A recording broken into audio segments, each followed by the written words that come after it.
dia, queridos. Graça e paz do Senhor Jesus. Que alegria, mais uma manhã de EBD estamos aqui. Estou muito feliz. Hoje temos irmãos aí que estão começando hoje. O Bira, né? Pude conversar com ele um pouquinho. Conseguiu o aplicativo. Isso alegra muito o nosso coração. Os nossos visitantes, muito obrigada por estar aqui conosco. Sintam-se bem, sintam-se abraçados. Vocês são muito queridos, são muito bem recebidos por nós. E é uma alegria muito grande. É um momento de comunhão, de aprendizado, né? Persista, irmãos. Todo domingo estávamos falando sobre isso, dessa luta em casa, dos nossos horários, mas seja fiel. Se prepare. Quero agradecer a pontualidade de muitos irmãos que acessaram a sala desde as 9h30. Que o Senhor os abençoe. E nessa leitura inicial, nós vamos ler só 3 versículos, que encontra-se em 2 Coríntios 4, 2 Coríntios 4, dos versos 16 ao 18. 16, 17 e 18. 2 Coríntios 4, 16 em diante. E diz assim: por isso, não desfalecemos, mas ainda que o nosso homem exterior se corrompa, o interior, contudo, se renova de dia em dia, porque a nossa leve e momentânea tribulação produz para nós um peso eterno de glória muito excelente, não atentando nós nas coisas que se veem, mas nas que se não veem, porque as que se veem são temporais e as que se não veem são eternas. Amém, amados? Amém? Você pode dar um amém aí na sua casa? Em lugar nenhum, queridos. A Bíblia ensina que os cristãos estão isentos das tribulações e dos fenômenos naturais que se abatem na terra. O que a Bíblia nos ensina é que podemos enfrentar tribulações, tristezas, crises, as calamidades e até o nosso sofrimento pessoal com um poder sobrenatural, que é o poder de Deus, né? Que nós temos como recorrer a qualquer momento, independente do lugar e da situação. E esse poder sobrenatural, muitas vezes uma pessoa que não tem a Cristo não dispõe, mas nós dispomos desse poder. Os primeiros cristãos conseguiram viver com seus corações cheios de alegria, mas mesmo em tempos de sofrimento, de problemas, de angústias. Mas por quê? Porque os primeiros cristãos, eles compreenderam que o sofrimento por Cristo não como um peso, eles compreenderam o poder por Cristo não como um peso, ou como até como uma falta de sorte, não, mas como uma grande honra e uma evidência de que Cristo os chamara para testemunhar dele e através também do sofrimento. Nesses tempos tão difíceis, mas tão difíceis, com tantas perdas, tantas famílias enlutadas, que possamos ser guiadas pelo Espírito de Deus. Quando as pressões elas forem fortes demais, devemos olhar para além da situação presente, além disso tudo que estamos vivendo. Precisamos olhar para as glórias dos céus, para as glórias do céu. Glórias essa que nós estamos estudando domingo após domingo, que tem nos motivados a sermos fiéis, a perseverarmos e a sabermos que tudo isso é passageiro, que devemos olhar para o alto. Então, meu desejo é que essa manhã você se revigore no Senhor Jesus, que você tenha sonhos espirituais para a sua vida, que você receba nessa manhã uma unção de alegria, que a sua fé seja renovada no Senhor Jesus. Amém? Vamos orar e passar a palavra para o pastor Samuel. Feche os seus olhos nesse momento, entregue a sua vida, entregue a sua família, as suas ansiedades aos pés do Senhor Jesus. Senhor, nós queremos nesse momento, nessa manhã tão esperada, Pai, de comunhão com os nossos irmãos, de aprendizado tão profundo da Tua palavra, nós queremos humildemente pedir perdão pelos nossos pecados, que Tu possas receber o nosso culto, que Tu possas receber a nossa adoração. Nos perdoa, Pai, e abra nossas mentes, a nossa compreensão, para que possamos, Senhor, olhar, Pai, além das aflições e tribulações desse tempo, Pai. Não possamos focar nessas aflições, que ela não possa nos paralisar, Senhor, mas que nós possamos vislumbrar a herança reservada para nós nos céus, Senhor. Nos dê, Senhor, esse coração aberto para ouvirmos, para entendermos e para sonharmos e para vivermos aqui nessa terra segundo a tua vontade. Coloco nesse momento, Pai, a vida do pastor, que mais uma manhã tu possa usá-lo. Esvazia e enche do teu Espírito Santo, e teu Espírito Santo esteja presente nesse momento, na vida de cada servo, de cada serva sua, que está aí, Senhor, disposto a ouvir e aprender e ter uma vida diferente, Pai, uma vida no teu altar. Nós te agradecemos por tudo, Senhor. Muito obrigada pela semana que o Senhor nos deu, com lutas, Senhor, mas com vitórias. Que tenhamos, Pai, no meio de tantas aflições, um coração agradecido, Pai, porque o Senhor está conosco, porque independente das nossas tribulações, sejam elas na área financeira, na área espiritual, na saúde física ou emocional, na salvação, Senhor, que muitos servos oram aqui pelo seu cônjuge, pelos seus filhos. Nós sabemos que tu ouves as nossas orações e que tu tens um tempo para todas as coisas.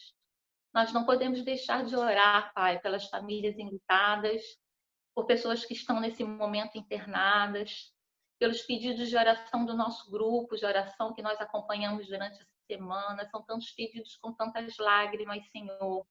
Vá nesse momento, console aqueles que perderam seus entes queridos e dá cura, Senhor, de acordo com a sua vontade, daqueles que estão sofrendo. E nós te agradecemos por tudo. Receba, Senhor, esse momento de adoração como um aroma suave, Pai. É o que nós te pedimos, em nome de Jesus. Amém.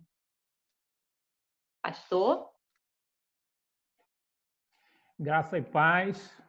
Eu quero também agradecer a Deus mais uma vez pela vida de vocês, né, e pedir que Deus possa realmente nos conduzir mais uma vez nessa aula, né, e tudo concorra para a glória de Jesus. Vou pedir a Miliane para ela abrir o compartilhamento para que eu possa passar aqui os slides da aula de hoje.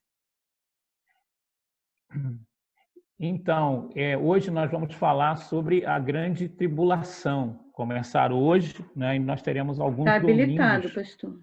Tá, obrigado. Bom, nós vamos falar hoje sobre a grande tribulação, né, começando hoje, e vamos usar alguns domingos para isso, né, e peço que os irmãos possam estar também acompanhando as leituras da Bíblia, né, que fazem menção sobre esse importante assunto, né? Nós vamos estar, então, começando hoje, né, e eu quero destacar, então, esses textos aqui, até para que você também possa, durante a semana, lendo, conhecer um pouco mais a fundo desse assunto que a Bíblia dá um grande destaque, chamado período da grande tribulação. Mateus, capítulo 24, do verso 15 ao verso 28, Marcos, capítulo 13, do verso 14 ao verso 23, Lucas 21, 20 ao 23, Daniel, capítulo 9, versículo 24 ao 27, Daniel 12, versículo 1 ao 13, 2 Tessalonicenses 2, 1 a 12, e o livro de Apocalipse, né, que dá um grande destaque, desde o capítulo 5 até o capítulo 19. Né? Então, tem bastante leitura. Né? Essas aulas também ficam gravadas, né? Você depois pode rever e, então, está vendo os textos aí, se você não conseguir anotar tudo nesse momento. Entre alguns outros textos que há, eu destaco esses aqui para vocês, né? Mateus, Marcos e Lucas são evangelhos chamados sinóticos, né? Tem uma linguagem parecida, mas um detalhe ou outro que diverge, né? Que acrescenta. Então, Daniel, no capítulo 9, versículo 24 ao 27, também é um ótimo texto, né? Para que você possa entender o período em que a igreja não deve estar aqui na grande tribulação, mas que tem vários assuntos e argumentos que precisam ser compartilhados com aqueles que não têm um compromisso com Jesus, para que eles sejam alertados. Né? Segundo a Tessalonicenses também 2, de 1 a 12, já fala especificamente não dos fenômenos naturais, e sim do aparecimento do anticristo. E em Apocalipse, no capítulo 13, especialmente, vai falar também das características do anticristo, do falso profeta, né? E grande parte desses capítulos eles investem, né, para que possa se falar também dos fenômenos naturais que acompanharão, né, o aparecimento do anticristo e esse período que a Bíblia denomina de grande tribulação. Quero ler com você Mateus no capítulo 24, que fala especificamente sobre esse período, né? A partir do verso 15. Mateus 24, a partir do verso 15, fala assim: quando, pois, virdes o abominável da desolação, de que falou o profeta Daniel no lugar santo, quem ler entenda.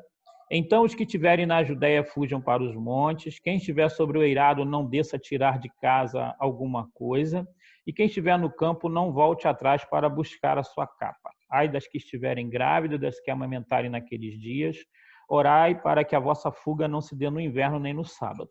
Porque nesse tempo haverá grande tribulação, como desde o princípio do mundo até agora não tem havido, nem haverá jamais. Não tivesse aqueles dias sido abreviados, ninguém seria salvo, mas por causa dos escolhidos, tais dias serão abreviados. Então, se alguém vos disser, eis aqui o Cristo, ele ali, não acrediteis, porque surgirão falsos profetas, falsos cristos, operando grandes sinais e prodígios para enganar, se possíveis, os próprios eleitos.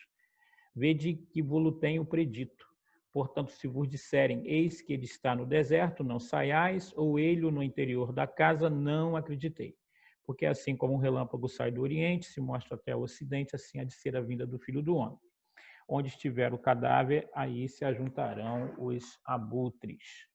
Então, esse é um dos textos clássicos, né? Para que você possa entender bem esse período chamado Grande Tribulação, você deve saber de que a Bíblia afirma que esse período abrange um tempo de 7 anos, né? Que será dividido em 2 partes.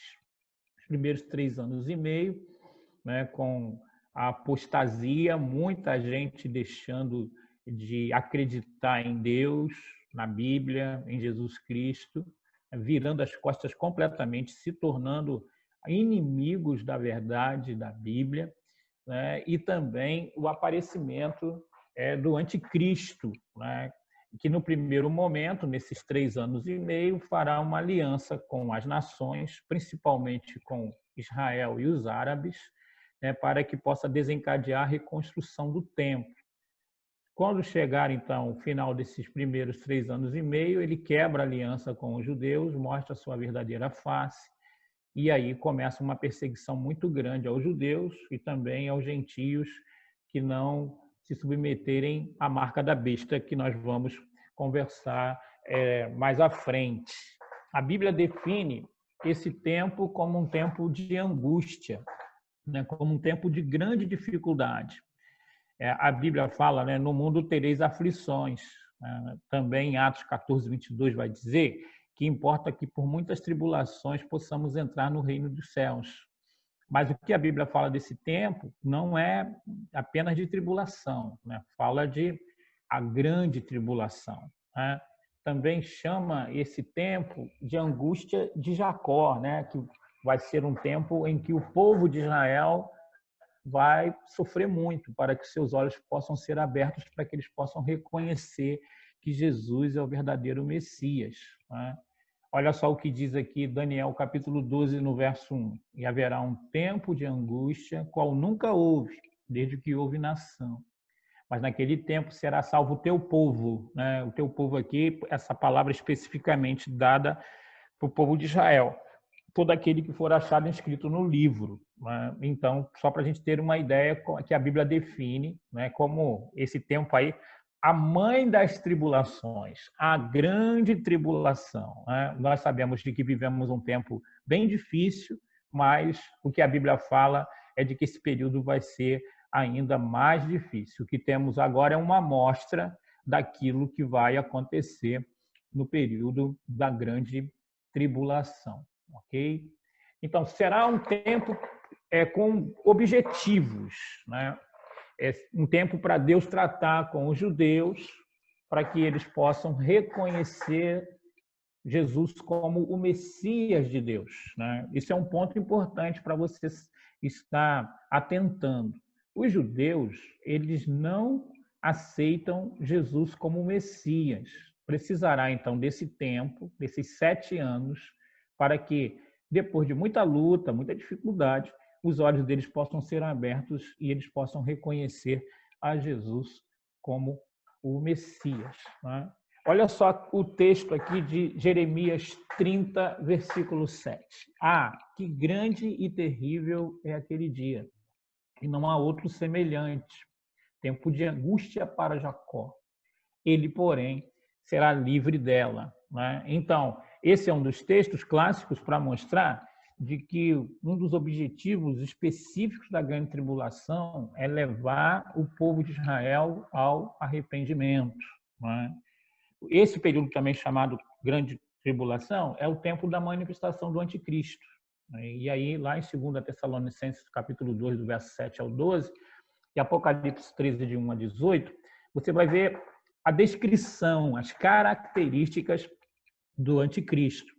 Então, nós podemos afirmar que não estamos ainda na grande tribulação devido ao fato que não há, né, designado de uma forma clara o anticristo, né? Porque o anticristo vai ser discernido, né? As características vão mostrar que esta pessoa já está em operação, né?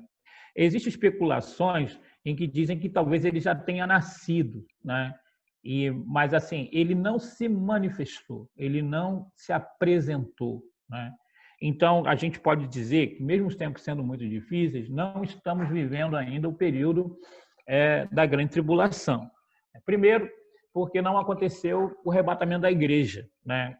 Se você acredita que a igreja não passa na grande tribulação, né? Então, como é que a gente pode saber que não estamos na grande tribulação? Primeiro, não aconteceu o arrebatamento, né? Segundo, ainda não tem esse movimento simultâneo de apostasia em grande escala, né? Mas em grande escala mesmo, e não há o aparecimento do anticristo, né? Reconhecido, então, como uma figura política, né? Acompanhada de uma figura religiosa, que vai ser aceito de uma forma quase que universal, como alguém que tem soluções para os problemas que o mundo enfrenta, ok? Mas será o tempo da manifestação do anticristo, né?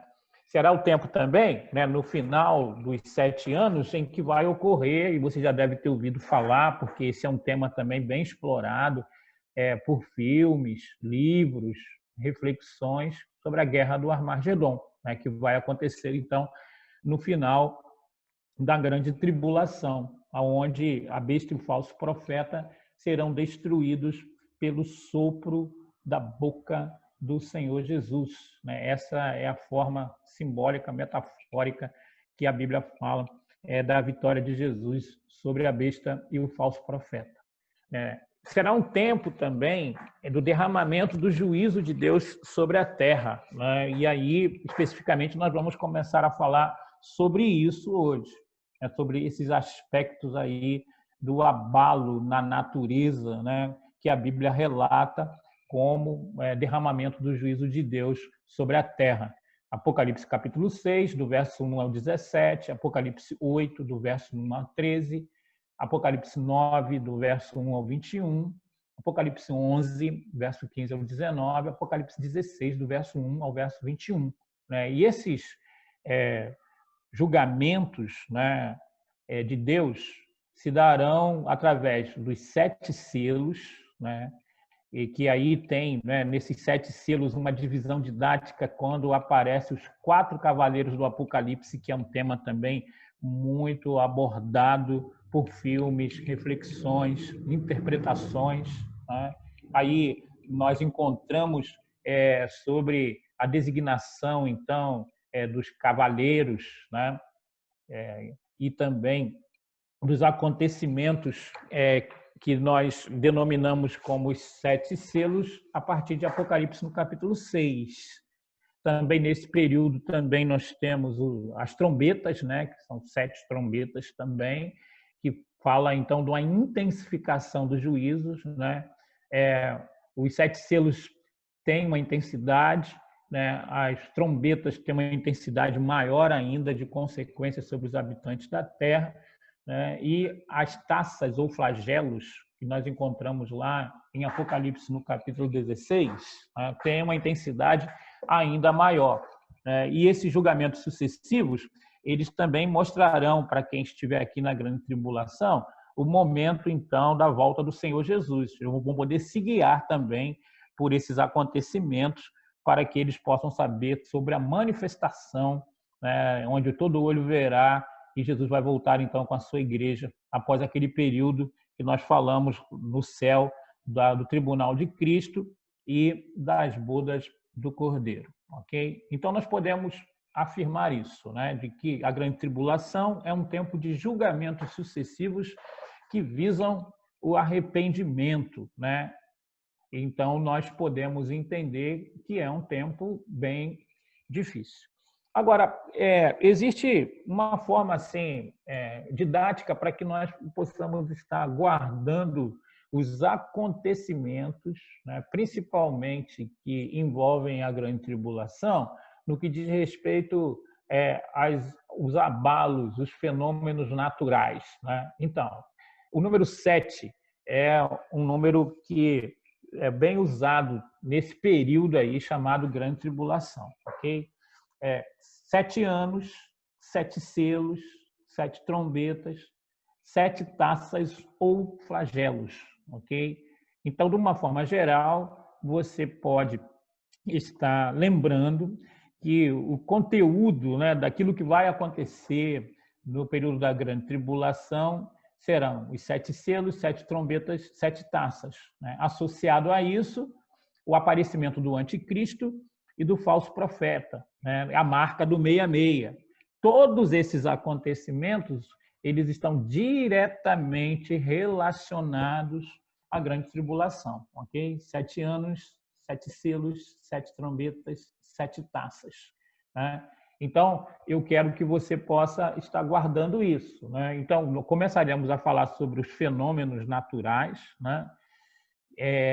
Associado também com as consequências na área econômica, na área emocional, na área física, né? Para que depois, talvez no domingo que vem, nós começamos a falar então sobre o personagem, então, que é o anticristo, sobre a marca da besta, e outros acontecimentos que se darão na grande tribulação. Então, nós precisamos primeiro conversar sobre os 7 selos, né? Onde você encontra isso na Bíblia? A partir de Apocalipse, no capítulo 5. A partir de Apocalipse, no capítulo 5, você tem, então, a descrição dos 7 selos, né? Que muita gente, então, tem medo, fica muito empolgado, né, com esse assunto. Mas eu queria lembrar para você que o livro de Apocalipse não deve trazer, né, nem o estudo da escatologia, susto para nós. Até porque, né, o Apocalipse vai mostrar para nós que nós vamos viver um tempo, né, sem a presença do diabo, sem a presença do pecado, né, que a verdade de Deus vai prevalecer. Então, nós temos essa visão, tanto do Apocalipse quanto da escatologia, como alguma coisa que traz bastante consolo para nós, ok? Então, você deve entender onde que eu encontro sobre a descrição e o propósito dos 7 selos na Bíblia. Então, Apocalipse, a partir do capítulo 5, ok? Que vai dizer, então, de que há um livro, né, a descrição é mais ou menos essa aqui. Apocalipse 5, versículo 1. Vi na mão direita daquele que estava sentado no trono um livro, escrito por dentro e por fora, de todo selado com 7 selos. Né? Então, os 7 selos fazem parte de um único livro, que a Bíblia fala que ele tem muito conteúdo, é um livro muito importante, né? Ele está na mão do Deus Pai Todo-Poderoso e mostra, então, de que o conteúdo dele é muito importante, não poderia estar em mãos erradas, né? E ele tem 7 selos, né? E aí nós podemos ver de que os selos eles têm uma importância grande na literatura daquela época, né? Demonstra autenticidade, né? Demonstra também que a mensagem ela é sigilosa, muito importante, né? E dentro dessa questão aí dos 7 selos, nós temos os 4 cavaleiros do Apocalipse, né? Que aí também nós precisamos estar estudando de uma forma atenta para que possamos saber quais são as interpretações que podemos dar para esses personagens, né? O cavalo branco, o seu cavaleiro, o cavalo vermelho, o seu cavaleiro, o cavalo preto e o seu cavaleiro, e o cavalo amarelo, que no original não é amarelo, né? A palavra lá que aparece lá é cor de morte, pálido, né? Montado pela morte, e o inferno, então, acompanha. Então, tem sido tema de filmes, né? De livros, de reflexão. Então, nós falaremos dos 7 selos, dando uma ênfase primeiro aos 4 cavaleiros do Apocalipse, ok? Os 4 cavaleiros do Apocalipse. Diz assim, ó, olha só, capítulo 6, começa a descrição dos 4 cavaleiros do Apocalipse. Vi, então, e eis um cavalo branco e o seu cavaleiro com um arco. E foi-lhe dada uma coroa. Ele saiu vencendo e para vencer. Então, quando você vê a descrição de um cavaleiro num cavalo branco, a tendência é logo você aceitar de que esse cavaleiro é Jesus, né? E ainda mais quando fala que ele saiu vencendo e para vencer. Até porque tem uma descrição também em Apocalipse no capítulo 19 de um cavaleiro num cavalo branco, né, que tem escrito na sua coxa Rei dos Reis, Senhor dos Senhores. Então não tem dúvida que em Apocalipse no capítulo 19 está se fazendo menção de Jesus. Mas aqui, nesse cavaleiro aí do cavalo branco, existem algumas interpretações que eu quero compartilhar com vocês.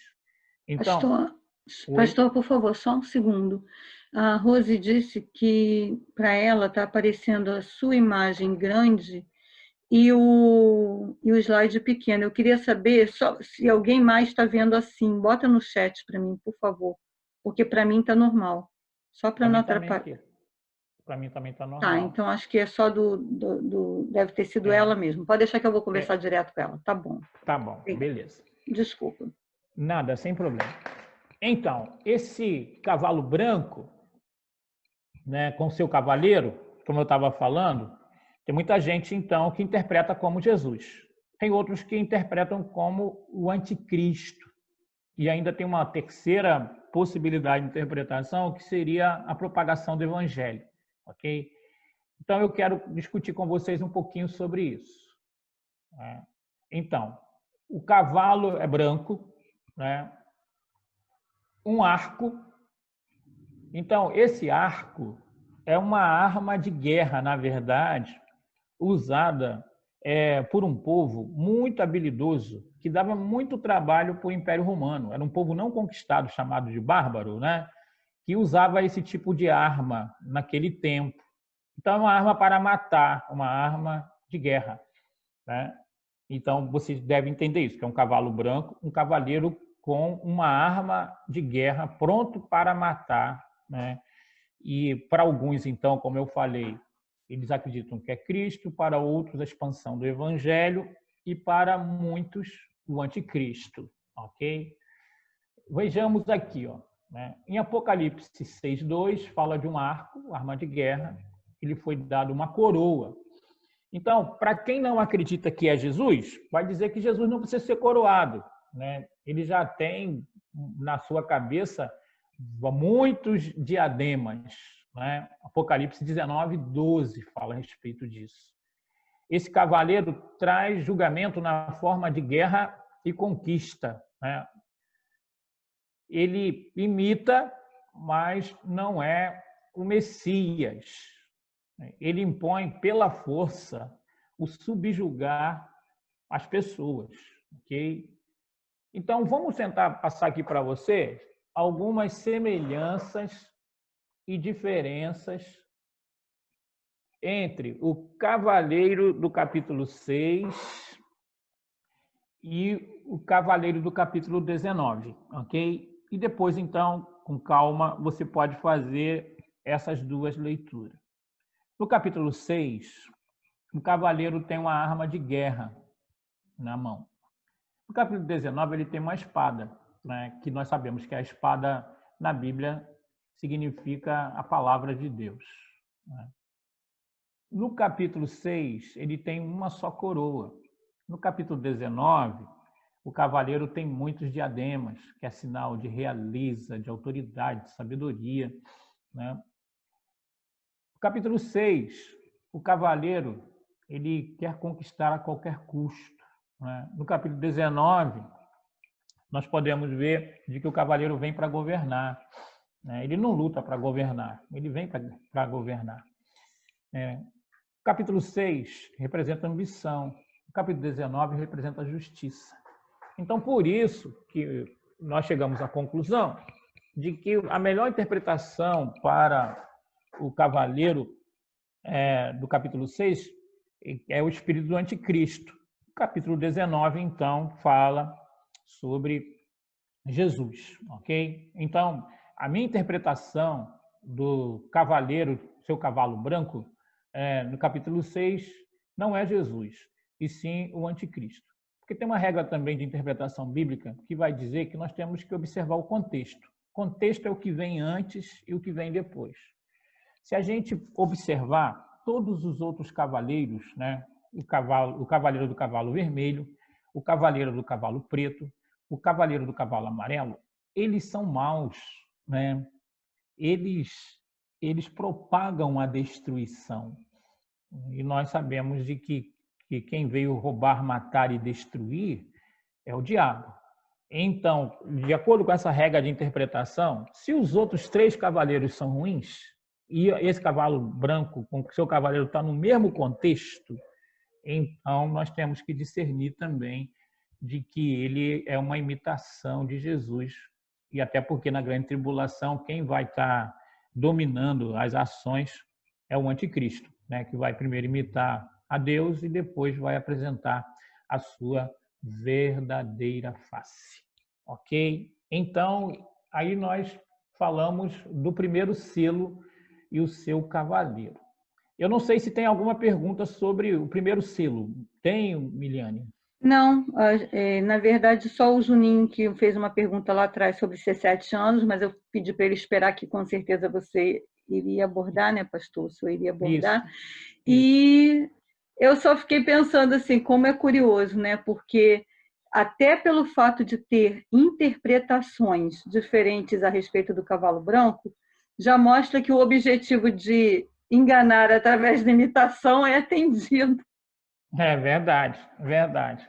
É verdade, é porque tem muita gente que quando vê a cor branca, né, quando vê o cavaleiro, e aí aparece uma descrição de Jesus lá no final de Apocalipse, no capítulo 19, e aí então eles fazem a associação. Mas tem que ter cuidado com aquilo que o cavaleiro tem na mão, né, que é uma arma de guerra para matar as pessoas. E esse não é o espírito de Jesus. O espírito de Jesus é de amor, né? E até mesmo de justiça, mas no sentido de que ele não impõe isso. Ele vem para governar porque ele é o Rei dos Reis, o Senhor dos Senhores. O segundo selo, assim, quer falar mais alguma coisa, Miliane? Não, eu ia falar, e para mim ficou bem legal, assim, sua explicação é realmente muito didática, ficou muito clara essa coisa de vir como o imitador, porque se ele viesse com uma outra forma, né, não imitaria. Verdade. E aí nós precisamos entender de que esse período da grande tribulação é um tempo, então, em que ele vai estar com uma autoridade, né, para enganar. E aí, para enganar, ele vai precisar estar se disfarçando, né, como alguém que é o Messias, e os judeus possam aceitá-lo no primeiro momento dessa forma. A Tamira está perguntando pelo o seguinte, agora não pode abrir, pastor. Agora quando abre... Brincando. Ó, ela perguntou assim, no caso, o espírito do anticristo se apossará da pessoa que será o anticristo ou é o próprio anticristo? Eu acho que talvez isso caiba mais à frente, né? Não sei. Isso aí, vai caber um pouquinho mais à frente, né? O espírito do anticristo, na verdade, a gente vai ver um pouco mais à frente, já está em operação. Né? Tem alguns modelos, né? Tem alguns protótipos do anticristo, mas que não é ainda na sua plenitude, né? Que vai se revelar, então, à frente. Mas quando nós falamos aqui do espírito do anticristo, porque o anticristo vai ser a maior possessão demoníaca de todos os tempos, né? E aí, então, nós estamos falando de um personagem, mas que estará fortemente influenciado pelo diabo. Okay? Mas nós falaremos disso um pouquinho mais à frente. Segundo selo. Depois o cordeiro quebrou o segundo selo e ouvi dizer, venha. Aí saiu outro cavalo, que era vermelho. O cavalo recebeu o poder de trazer a guerra sobre a terra, a fim de que os homens matassem uns aos outros, e ele recebeu uma grande espada. Okay? Apocalipse 6, verso 3 e 4, na Bíblia da linguagem de hoje. Essa é a versão. Né? Então, nós podemos ver aqui que esse cavalo vermelho ele representa a violência, o sangue, e conduzirá os homens à guerra. Também nós vemos aqui alguma coisa assim também progressiva. Olha só, o anticristo, né, que é o cavaleiro lá do cavalo branco, ele vai impor um domínio sobre as pessoas, né? E esse daqui, ele vai impor conflito entre guerras e guerras entre povos com a consequência da ambição humana e desejo de conquista, né? Então vai ser uma propagação de ódio entre as nações e os indivíduos, né?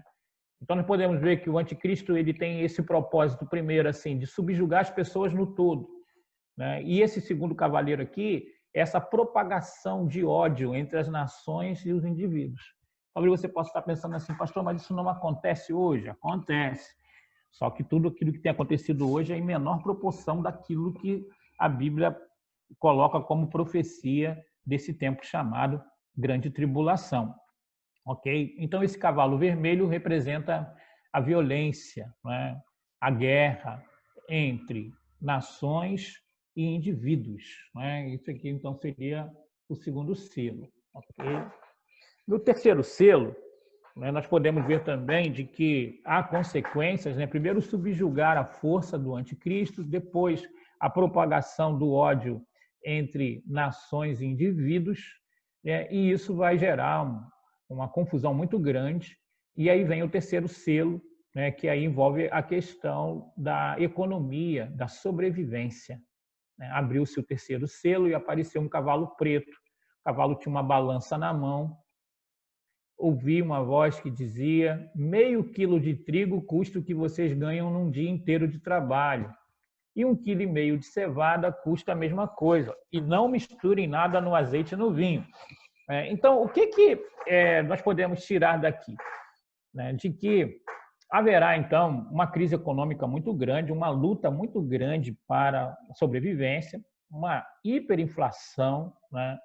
E a gente precisa entender assim, mas, pastor, no Brasil não já aconteceu, né? Uma hiperinflação? Na África não tem esse tipo de problema, não é isso? O coronavírus não tem proporcionado essa crise econômica. Então, mas as proporções aqui são bem maiores, ok?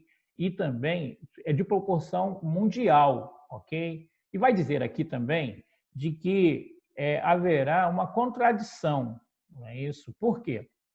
Porque 1,5 kg de cevada, né, vai custar algo assim absurdo, né? Meio quilo de trigo vai custar o que alguém ganha num dia, né?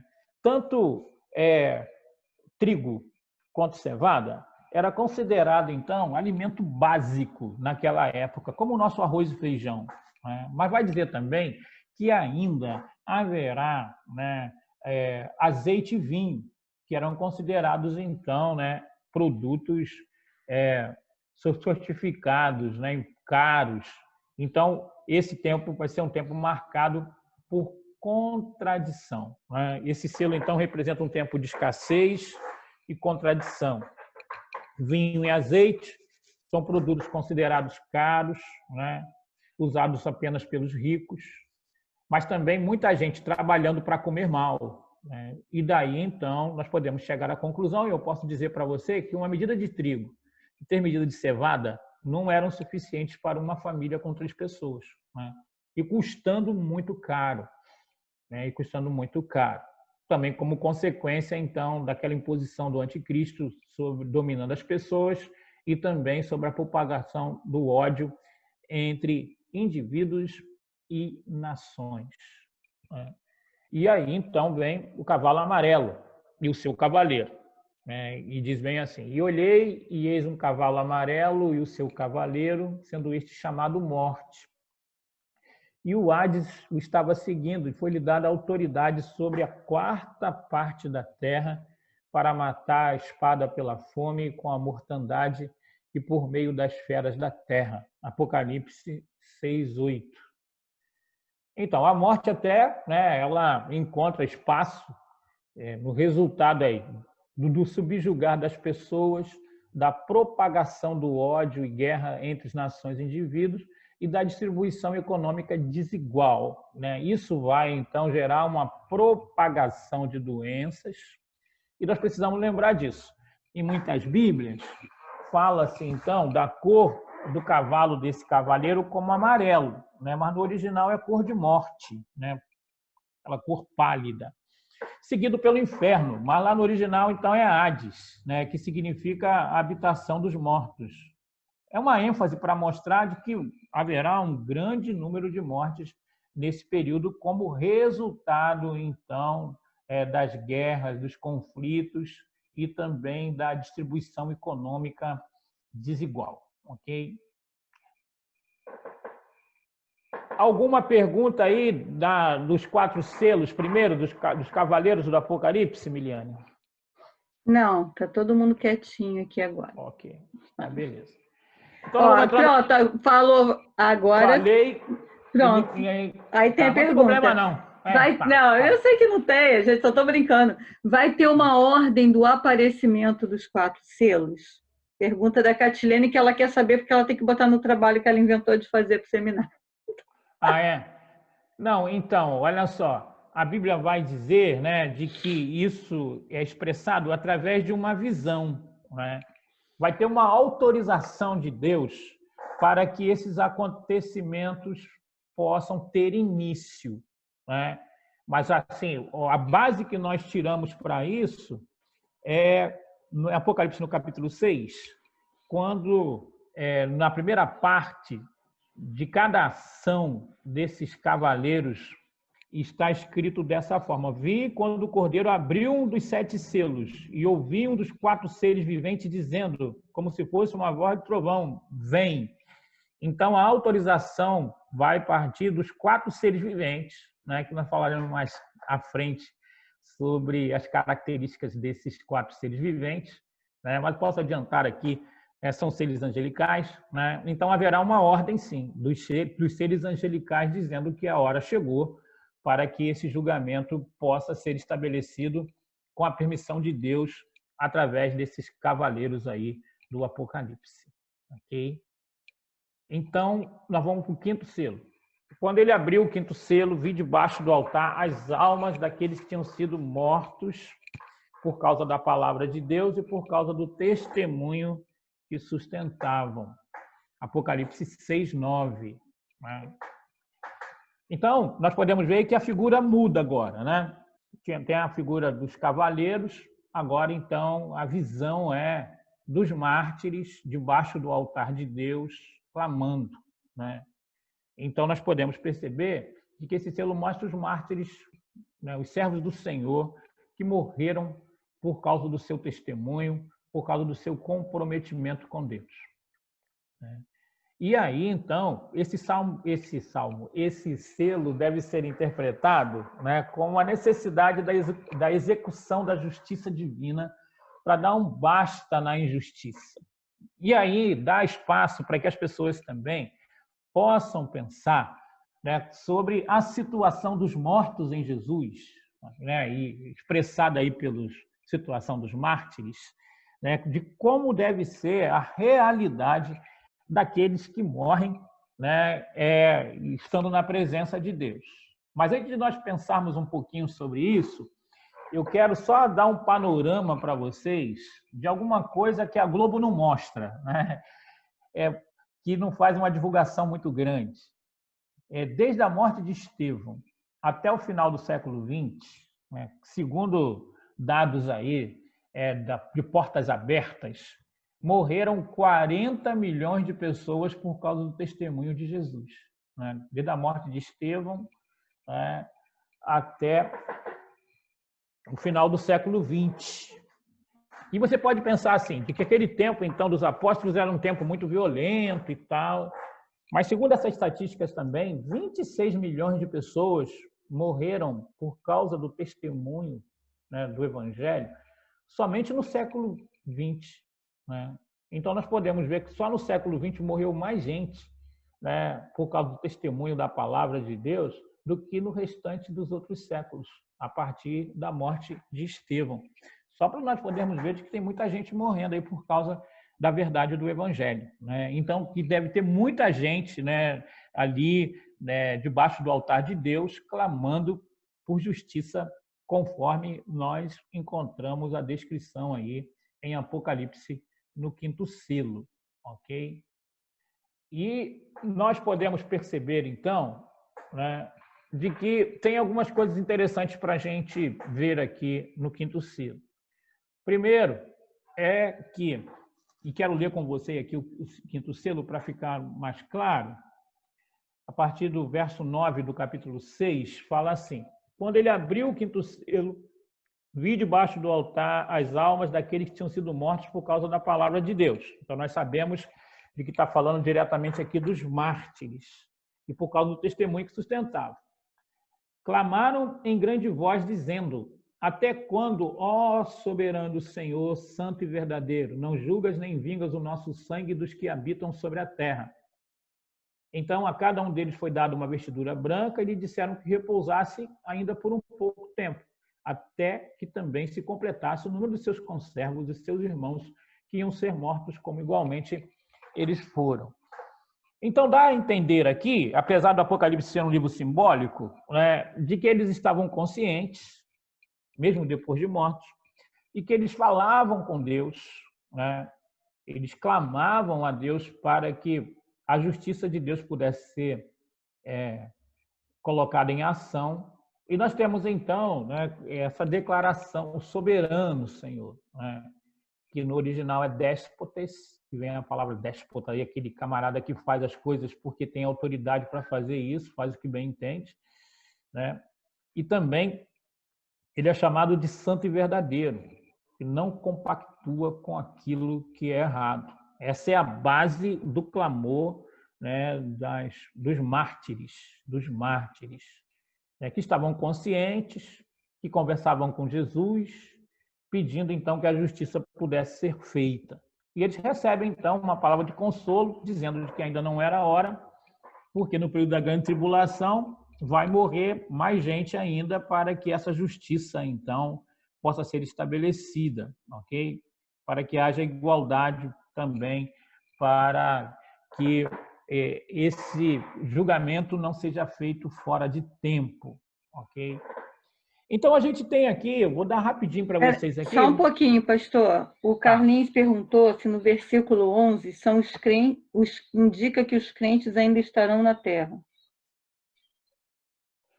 Então, a cada um deles foi dada uma vestidura branca? Não, isso aqui é uma declaração para aqueles que já estavam mortos e foram mártires, né? Mas... Porque aqui vai dizer... desculpa. Aqui vai dizer, né? Então, a cada um deles foi dada uma vestidura branca e lhe disseram que repousasse ainda por um pouco tempo. Então, está falando daqueles mártires que já haviam morrido. Agora sim, ele vai falar sobre aqueles que estarão na grande tribulação e que se juntarão a esse número aí, que eu já falei aqui, é muito grande de mártires, né? Porque diz assim, até que também se completasse o número dos seus conservos e seus irmãos, que iam ser mortos como igualmente eles foram. Então tem aqui menção do grupo que já havia morrido como mártir por causa do testemunho da palavra, e também falando do grupo, né, que estaria morrendo dessa mesma forma, e Deus estaria esperando esse número completar-se para que pudesse estar trazendo a justiça na terra, que seria o julgamento aí dos ímpios, né, e também a entrada desse pessoal da grande tribulação para estar vivendo a nova etapa profética, que é o milênio. Pastor, mas eu entendo que o que o Carlinhos quis colocar é o seguinte, essa segunda parte do versículo dá a entender que outras pessoas, muitas pessoas, serão mortas por conta do testemunho de Cristo. Exato.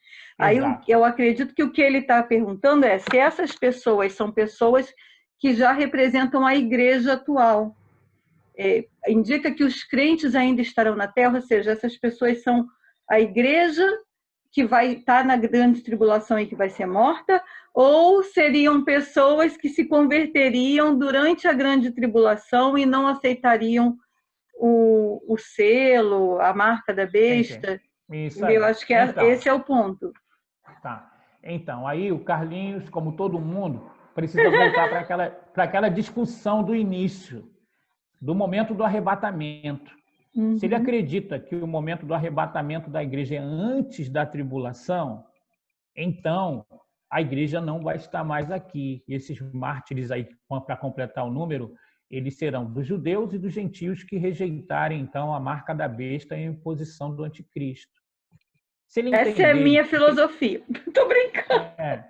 Tá certo. Se ele entender de que a igreja passa pela grande tribulação, então a igreja vai estar aqui ainda, então esses mártires, eles também fazem parte, principalmente, né, dos judeus e dos cristãos que estarão aqui na grande tribulação e vão certamente se posicionar contra o anticristo, né? Então a resposta para o Karim depende da posição escatológica dele, né? Se ele entende que o arrebatamento acontece antes, no meio ou no final da grande tribulação, porque tem várias pessoas, né, como já expliquei isso, que são bons intérpretes da Bíblia, que eles interpretam de forma diferente. Gente boa que acha que não passa, gente boa que acha que é na metade, tem gente boa que acha que vai ser no final. Depende do momento do arrebatamento, ok? E aí, então, ele, lendo a Bíblia e chegando à conclusão dele, aí ele vai ter a resposta específica para isso. Mas o que diz aqui é de que haverá mártires que morrerão também durante a grande tribulação. E eles vão se juntar com esses que já foram mortos em todos os tempos por causa da palavra de Deus e do testemunho de Jesus. O que o texto diz claramente, é fato, é de que na grande tribulação haverá um grande número de pessoas que morrerão como mártires, porque vão testemunhar de Jesus e não vão aceitar a ingerência, a influência do anticristo. Okay? Obrigada, pastor. Nada. Então, agora, é só para você ter uma ideia, né, por que algumas pessoas pegam esse texto de Apocalipse no capítulo 6 e vai falar, então, sobre a teoria da mortalidade consciente, né, da mortalidade consciente. Né? E aí define isso aqui. de que existe um lugar chamado Hades. Né? Hades é uma palavra grega, né, que vem até da mitologia grega, mas tem uma diferença entre a mitologia grega e a interpretação da Bíblia. Hades, na mitologia grega, é um deus, é um personagem. Hades, na interpretação bíblica, é um lugar, né? É um lugar. E essa palavra Hades, ela aparece traduzida como inferno, né, em Lucas, no capítulo 16, no verso 23, na parábola, né, do rico e do Lázaro. Né? Também a Bíblia vai dizer que Jesus, entre a sua morte e ressurreição, no sábado, né, ele foi até esse lugar chamado Hades. Então, se interpreta de que Hades é um lugar da habitação dos mortos, ok? E aí, esse lugar é dividido em duas partes, porque foi falado pelo próprio Jesus em Lucas 23, 43, para o ladrão, né? O ladrão arrependido, né? Lucas 23, 43, hoje mesmo estarás comigo no paraíso. Né? Então, essa parte boa, né, do lugar da habitação dos mortos, aonde estão aqueles que receberam Jesus como Salvador, né? Por exemplo, a minha mãe, né, talvez um teu parente mais próximo aí, um amigo, você sabe que é crente no Senhor Jesus, então estaria no paraíso, Lucas 23, 43. Na Bíblia também, o paraíso é chamado de seio de Abraão, ok? Seio de Abraão. Tem uma outra parte do Hades, que é bem descrita lá na parábola, né, de que não dá para mudar de lugar. Né? Quem foi para o paraíso vai para o paraíso e depois vai para o novo céu e a nova terra. Ok? Quem for por Tártaro, que é o lugar da habitação, então, dos demônios que estão em prisão, né, junto com as pessoas que morrem sem Jesus. 2 Pedro, capítulo 2, versículo 4. Né? Só que, tanto no paraíso quanto no Tártaro, as pessoas que morreram, elas estão aguardando, né, um corpo eterno, né, que só se dará, no caso dos crentes, no arrebatamento da igreja, e no caso dos ímpios, após o julgamento do grande trono branco. Né? E aí, para ter esse estado de plenitude, os crentes vão estar recebendo esse novo corpo e estarão indo para o novo céu, né, e nova terra, que seria o estado final, né, o estado eterno.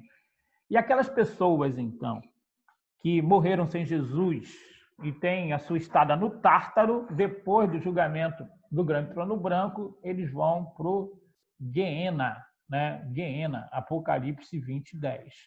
Isso é só para que você possa ter uma ideia daquilo que é chamado de escatologia individual, ok? Porque muita gente pergunta assim, qual é a condição das pessoas que morrem com Jesus? Para onde que elas vão? Elas sabem que morreram? Elas estão dormindo, né? E aí tem esses dois posicionamentos. Tem gente que entende de que eles estão dormindo, aguardando então o toque da trombeta para serem acordados e receber o corpo glorificado, ok? Mas eles estariam lá no paraíso, lá, hotel 5 estrelas, ok? E o pessoal que morreu sem Jesus estaria no Tártaro, não é isso? Que seria, então, um lugar muito complicado, antessala do inferno, não é? Já sofrendo, então, as lutas e as dificuldades. Só que, tanto no paraíso quanto no Tártaro, né, existe também, por causa da parábola do rico e Lázaro, a interpretação de que quem morre está consciente que morreu, sabe que morreu, não é isso? E quem é de Jesus já goza, então, das delícias do céu, né? Não na sua plenitude, porque não tem o corpo glorificado. E quem está sem Jesus, né? E a Bíblia até vai falar lá na parábola do rico e do Lázaro, de que morreu o pobre, né, o mendigo, e foi levado pelos anjos. Né? Então, a gente até entende assim, que o justo é levado pelos anjos, os ímpios são levados pelos demônios. Né? E aí nós podemos perceber de que, de uma forma assim bem clara, muitos, né, das igrejas chamadas tradicionais, ortodoxas, acreditam, então, nessa existência consciente, né? Agora, tem um grupo que acredita, então, no sono da alma, né? E entre essas pessoas, por exemplo, os adventistas acreditam dessa forma, né, no sono da alma, né? E tem alguns crentes também que acreditam no sono da alma, entendendo, então, alguns textos que comparam a morte com a pessoa estar dormindo, ok? Mas quem acredita, então, na existência consciente deve ter, então, esse quadro aqui que eu passei aqui para vocês. Então, né? pastor, Só um pouquinho, desculpa. Mediane. Tá. Hades, então, seria a habitação, né, dos mortos no geral, fundamentado em Lucas 16, 23. Atos, no capítulo 2, versículo 27 e 31 também fala, dividido, então, em paraíso, né, para aqueles que morreram com Jesus, devido à palavra de Jesus, fala, hoje mesmo estarás comigo no paraíso, né? Não seria no futuro. Né? E seria um desperdício grande para as pessoas que vão para o paraíso ficar dormindo, né? Você tem que ir gozar do que está lá. E do Tártaro, da mesma forma, quando nós encontramos nesse texto de 2 Pedro 2,4, né, que vai falar de que existem os espíritos em prisão, já sofrendo dentro dessa realidade, para finalmente, então, ter um novo céu, né, depois que os crentes receberem um corpo glorificado, e o Guiena, né, que seria o lago de fogo, né, para aquelas pessoas que passarão em sofrimento eterno. Fala, Miliane. Não, a gente está rindo aqui. Você leu o chat, pastor? Porque você respondeu exatamente a pergunta. Não li não. Mas tem duas. A primeira era isso, se Hades era para todos e que depois se divide entre crentes e não crentes. Então, aí você acabou de explicar, né? Isso aí. E a outra pergunta é se ambos receberão novos corpos, um glorificado e outro não. Isso, porque a Bíblia fala da ressurreição de todas as pessoas que morreram, né? E aí, então, nós podemos ver isso em Daniel, no capítulo 12. No capítulo 12, Daniel, no capítulo 12, vai falar sobre essa questão da ressurreição, tanto dos justos quanto dos injustos. Sempre quando nós falamos de ressurreição, nós sempre pensamos na ressurreição dos justos, né? Que vai ser um momento tão glorioso. Mas nós podemos ver em Daniel capítulo 12, versículo 2, que diz assim, muitos dos que dormem no pó da terra ressuscitarão, uns para a vida eterna, outros para a vergonha e horror eterno. Né? Então fala da ressurreição tanto dos justos quanto também dos injustos. Jesus também, em João, no capítulo 5, ele vai falar também de que vai chegar a hora, né, de que todas aquelas pessoas de que morreram, né, serão ressuscitadas. Né? Esse é um bom texto também para que nós possamos marcar bem as duas ressurreições. João capítulo 5, né? João capítulo 5, versículo 28 e 29. Olha só o texto. Não vos maravilheis disto, porque vem a hora em que todos, grifo meu, todos, os que se acham nos túmulos ouvirão a sua voz e sairão. Versículo 29. Os que tiverem feito bem para a ressurreição da vida, e os que tiverem praticado mal para a ressurreição do juízo. Então, a Bíblia vai falar de que em momentos diferentes, porque os crentes receberão esse novo corpo, né, e estarão vivendo para sempre com o Senhor no arrebatamento da igreja. Né? E nós podemos ver, então, de que haverá ressurreição dos ímpios, daqueles que praticaram mal, segundo aquilo que Jesus está falando aqui, e Jesus denomina isso como a ressurreição do juízo, ok? Então, nós precisamos entender isso. Todo mundo que morreu vai ressuscitar. Uns para a ressurreição da vida, né? E quando eu falo ressurreição da vida, está falando de uma coisa sensacional, né? E os que tiverem praticado o mal para a ressurreição do juízo. Está falando aqui da questão do corpo, né, próprio para suportar a eternidade. O dos crentes para que possa ter as glórias, né? E os ímpios para que possa ter um corpo próprio para sofrer a eternidade inteira. Mas um texto que é clássico para mostrar isso, e vocês podem gravar aí, é João capítulo 5, 28 e 29. Ok? Mais perguntas, Miliane? Bom, olha, tem umas aqui, a Tamires está querendo realmente saber se você sabe tudo que vai acontecer. Ó. A adoração a Deus, tanto no paraíso quanto no novo céu, ou tem atividades diferentes, no sentido de propósito e diferenciação dos dois? Entendi. Então, olha só, no novo céu e a nova terra, aí então vai ser a plenitude, né? Vai ser a plenitude. Mas haverá, né, no paraíso já há atividade de glorificação a Deus, né? Nós podemos ver isso. A Bíblia fala assim: bem-aventurados os mortos que morrem em Cristo Jesus, para que descanse. A palavra descansar ali é tirar férias, né?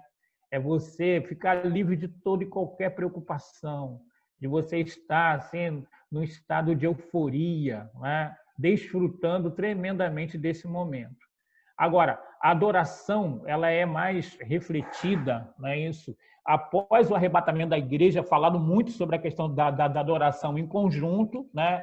E no novo céu e nova terra, irmão, é só glória, só culto maneiro. Então, a gente percebe de que existe essa questão. O paraíso, sempre a Bíblia, quando fala do paraíso, está falando de um tempo de tremendo refrigério, de alegria, né? E eu tenho que ser sincero com você, na questão do paraíso, não fala necessariamente de cultos coletivos, mas fala de um estado sensacional de euforia, de alegria e de paz, né? Sempre ressaltando o benefício individual. Após o arrebatamento e o novo céu e a nova terra, há uma ênfase grande sobre cultos coletivos. Ok? Aí nós temos que estudar um pouquinho mais na frente sobre a questão também do primeiro céu, segundo céu e terceiro céu. Ok? Mas isso aí é uma discussão que a gente pode fazer um pouquinho mais à frente, senão vai estender muito e nós vamos sair do propósito aqui do quinto selo. Tá, então... Mas eu posso dizer para Tamires, ó, o paraíso é joia. O paraíso é muito legal. Agora, será que tem praia? Não vai ter não, porque o mar já não mais existe. O conceito de muito relaxamento, para mim, combina com praia. Com praia, Pastor, tá bom. Agora, para outros é montanha. Fala que tem um campo lindo lá, porque geralmente quando a pessoa está perto de morrer, eu quero dar até uma brincadeira aqui para descontrair. Dizem que quando a pessoa está perto de morrer, ela tem um sonho, com os campos de Josafá, bonitão, né? Então, se você vê um campo, vê um rio, prepara que está chegando. Prepara que está na hora. Olha só, mas tem muita pergunta ainda. Ó. O Juninho quer saber se você vai falar sobre as duas testemunhas do Apocalipse. Vou falar. Com certeza, é do tempo né? da grande tribulação, mas agora estamos falando do fenômeno, agora estamos falando aqui dos mártires. Mas vou falar, Juninho, calma aí que a gente chega lá. Não, ele não adianta. É contra a filosofia dele, o calma aí. Tamires, ela pergunta se no Tártaro e no Guiena também tem diferença no nível de tribulação. Tem. Então, olha só, no Guiena, as pessoas vão estar com o corpo preparado para sofrer a eternidade. No Tártaro, eles estão ainda só em espírito, né? Não estão aguardando ainda a ressurreição do juízo. Então, existem níveis diferentes, sim, ainda. Okay? O sofrimento no Guiena vai ser maior do que no Tártaro. Caramba, é difícil isso, né? E a Ivete disse que ela quer ir agora, então ela não quer esperar o arrebatamento, não. Então, mas aí para ir agora tem que morrer, né? Para ir agora tem que morrer. Por isso que o apóstolo Paulo vai dizer que estar com Cristo é incomparavelmente melhor. Isso aqui é bom também, sabe por quê? Porque tem muito crente que tem muito medo da morte, né? E a Bíblia, então, ela vai falar de que a morte para aqueles que morrem em Jesus é uma experiência sensacional. Por isso que o apóstolo Paulo vai falar que estar com Cristo é incomparavelmente melhor. Né? Mesmo ainda não nesse estado de plenitude, né? Porque no paraíso a gente não está no estado de plenitude porque precisa do novo corpo. E o novo corpo, então, só vai ser depois do arrebatamento. Okay? Mas, por sua vez, também, né, a proporção também da desgraça que é chegar no Tártaro. Pelo menos assim, olha só, você está prestes a morrer e vem um anjo e te pega e te leva, então deve ser uma experiência bem legal, ok? Você está prestes a morrer, você tem a figura de demônio te arrastando por Tártaro, deve ser um negócio muito complicado. E a Bíblia vai falar, então, de que existem níveis, e esses níveis ainda é mistério, né? Não dá para saber tudo, mas a Bíblia vai falar, então, de que existe um nível maior de glória após o arrebatamento, com aquela questão do tribunal de Cristo, do bodas do Cordeiro, novo céu e nova terra. E existe um nível também de sofrimento, né, do Tártaro para o Guiena, dizendo, então, que no Guiena, após as pessoas tiverem um corpo apropriado, o sofrimento ainda é maior. O Seraías comenta aqui que em Lucas 23, Lázaro não via o rico, mas o rico via o Lázaro no paraíso. No Lucas 16. Então, na parábola fala isso. Tem algumas pessoas que vão dizer até de que no céu, né, é um momento de você estar sem preocupação nenhuma e de que essa visão seria vedada aos que estão lá, para que eles não pudessem ver o sofrimento daqueles que estão lá do outro lado. Mas para colocar um tempero a mais no sofrimento, quem está lá no Tártaro enxerga as delícias daqueles que estão no céu. Interessante a palavra do seu Seraías. Tem mais aí, Miriam? A Ivete comentou que realmente, né, morrer é lucro e é isso. É isso. Mas, Ivete, você vai morrer agora não, que isso, vamos ficar mais um tempinho aqui para que nós possamos ir todos juntos no arrebatamento, ok? Então, gente, deixa eu ver que horas são aqui, que hoje aqui até eu passei aqui, já são 11h10, então a semana que vem nós vamos falar do 6º selo, tá? E um pouquinho das trombetas e das taças e começaremos a falar então do anticristo e as suas características, ok? Eu quero agradecer a todos mais uma vez, fazer uma oração e voltar a palavra, então, a Sandra e a Miliane. Senhor, eu quero te louvar por mais uma vez nós estarmos reunidos aqui, tendo a oportunidade de estudarmos a tua palavra, em assuntos, ó Deus, que são importantes para que nós possamos firmar a nossa santidade, a nossa fé, avisar também as pessoas que fazem parte do nosso ciclo de amigos, e família, que eles precisam se preparar, ó Deus, porque grandes coisas estão para acontecer. Toma a nossa vida nas suas mãos. Obrigado por essa oportunidade de estar junto com meus irmãos na escola bíblica, ó Deus, mesmo através do aplicativo, que o Senhor possa estar cuidando de cada um de nós e acendendo a nossa fé, para que possamos estar firmes na sua presença. Nos abençoe, conceda para nós um restante de domingo na tua presença, em nome de Jesus. Eu quero lembrar a você que hoje à noite nós temos a nossa live com a ceia do Senhor. Você preparar, então, os elementos da ceia, né? Um pedaço de pão, um pouquinho de suco de uva, para que juntos nós possamos estar celebrando a ceia. Sandra. Ok. Alô, já estamos aí? Sim. Tá, né? Então, irmãos, terminamos, né, a nossa IBD. Nessa manhã tão abençoada, para mim um pouco mais emocionada, porque as palavras do pastor me fizeram lembrar de quando meu pai ainda estava partindo, né, no hospital, e eu tive o privilégio de me despedir dele. Eu já falei várias vezes isso na escola dominical, mas é um testemunho que vem a calhar, né? E ele já estava assim, bem já fazendo a passagem dele, e eu fui agradecer a tudo que ele foi na minha vida. E teve um momento que eu realmente achei que ele já não estava mais ali, e eu perguntei a ele se ele estava me ouvindo, que ele apertasse a minha mão. E já com a voz bem finalizando, ele disse que sim, e que ele estava vendo uma escada de anjos. Amém?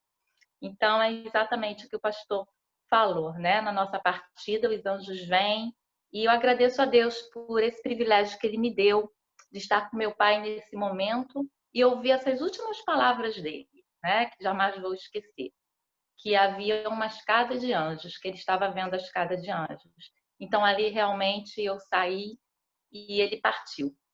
vendo os anjos do Senhor. Amém, igreja? Amém. Estou muito feliz, né? Hoje tivemos 56 pessoas participando, fora, né, aquelas que estão em família. Eu acho que foi se eu não me engano, o maior número até hoje. Que Deus abençoe a sua vida, querido irmão. E que no próximo domingo estejamos aqui. Muito obrigada pela pontualidade. Muitos irmãos, antes das 10 horas, nós já estávamos aí batendo esse papo. Deus os abençoe. Tenha uma semana vitoriosa em Cristo Jesus. E no próximo domingo estaremos juntos. Eu e você, juntos na EBD.